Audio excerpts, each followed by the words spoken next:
Sa atin manggaling. Okay, so huwag natin masyadong patagalin. Silipin na natin to kung gaano ba kaganda tong unit na to. So bagong dating lang to. So nalinis na rin naman natin.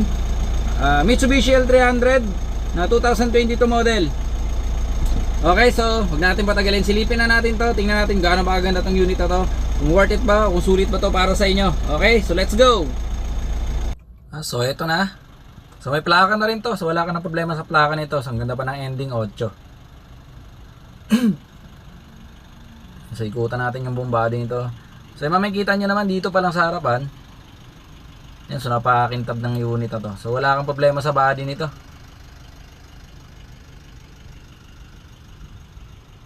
So kung medyo maselan ka sa body ng sasakyan mo moment, so palagi ko pasok na pasok sa'yo to. So yan, kita mo naman kung gaano kakinis yan, gaano kalinis yan.